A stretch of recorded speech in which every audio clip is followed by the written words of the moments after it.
I need to tell you about something I discovered. Something that explained years of my own behavior. Patterns I couldn't understand. Decisions that made no sense. The way I would get close to something good, and then almost on cue destroy it. I thought something was broken in me. Turns out something was working exactly as programmed. Just not by me. Let me walk you through what I found. So here is what kept happening. I would build momentum. Start making progress. Things would be going well, really well, and then I would do something stupid. Pick a fight. Miss a deadline. Blow money I didn't have. Push away someone who actually cared about me. Every time. It was like clockwork. Get close to winning, then sabotage. Sound familiar? Maybe yours looks different.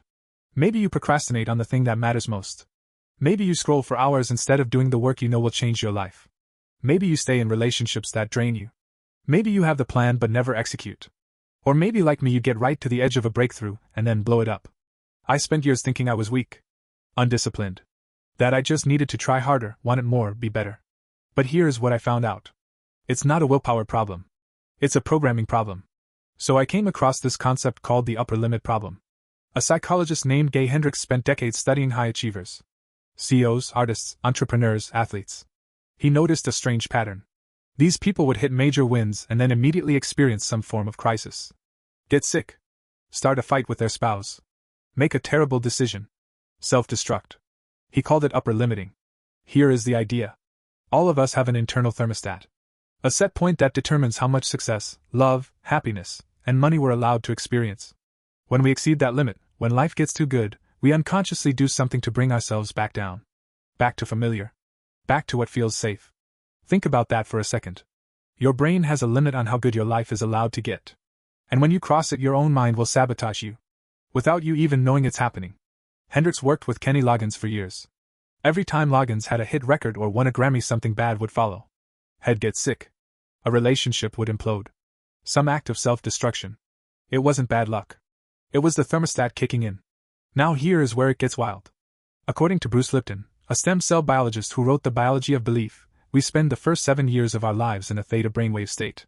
This is the same state hypnotherapists use to implant suggestions. You were basically in a trance for 7 years. During that time you downloaded everything. Beliefs about money. About relationships.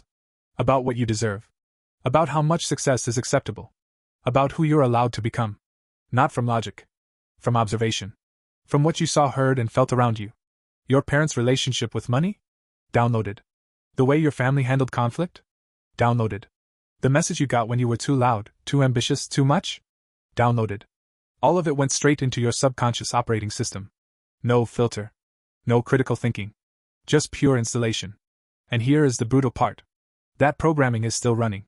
Lipton estimates that 95% of your life is controlled by your subconscious mind. The patterns installed before you could even think for yourself. You're not making most of your decisions. Your childhood programming is. Now this isn't just theory. The brain science backs it up. Researchers at the Max Planck Institute ran a study using fMRI brain scans. They wanted to know when decisions actually get made. What they found was disturbing. They could predict what choice a person would make up to 7 seconds before the person consciously knew they'd made a decision. 7 seconds. Your brain decides. Then 7 seconds later you become aware of what you chose. We think we're in control. We think we're making rational decisions based on our goals and values. But the unconscious mind processes roughly 11 million bits of information per second. The conscious mind? About 40. You're not driving. You're barely even a passenger. You're watching a replay and thinking it's live. There is a structure in your brain called the amygdala. It's ancient. Primal. Its job is to keep you alive. The amygdala scans constantly for threats.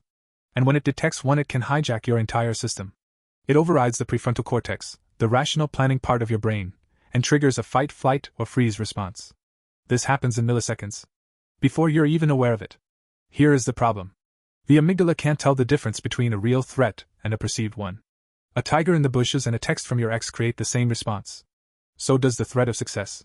Yes. Success. Because success means change. New territory. Leaving the familiar. And to your ancient survival brain, unfamiliar equals dangerous. So when you're about to level up, close the deal, publish the work, commit to the relationship, your amygdala can trigger a sabotage response before your conscious mind even knows what happened. You procrastinate. You pick a fight. You freeze. You scroll. And later you ask yourself, why do I always do this? Now you know. Hendricks identified 4 core fears that drive the upper limit problem. 4 reasons your thermostat might be set low. See if any of these land. First, feeling fundamentally flawed. Deep down, you believe something is wrong with you. You're broken in some way that can't be fixed. So when good things happen, it doesn't feel right. You don't deserve it. And you sabotage to confirm what you've always suspected about yourself. Second, fear of disloyalty and abandonment. Success means leaving people behind. Your family. Your friends. The people who knew you before.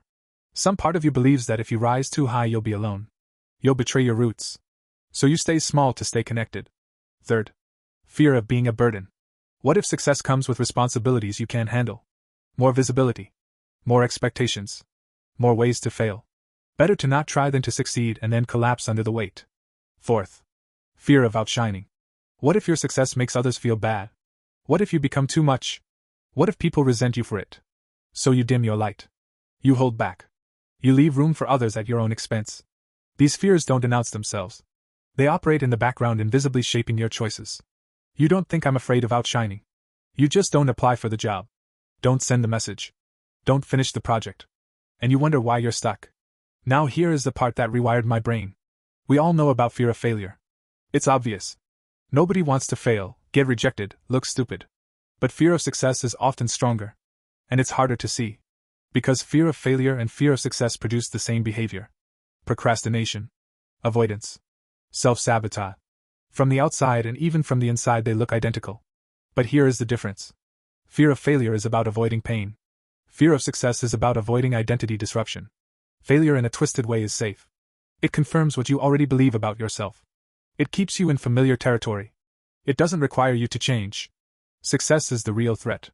Because success forces you to become someone new. To let go of the story you've been telling about who you are. To leave your comfort zone permanently. And your brain running 7-year-old code will fight that with everything it has. So why are you like this? Because you're running outdated software. Beliefs were installed in your first 7 years. Before you could think critically, before you could choose what to believe, before you had any say in the matter. Those beliefs set a thermostat. A limit on how good your life is allowed to get. And every time you approach that limit, your unconscious mind, processing 11 million bits per second, making decisions 7 seconds before you're aware, pulls you back. Not because you're weak. Not because you're broken. Because the system is working exactly as designed. The problem is you didn't design it. This is the part most people miss.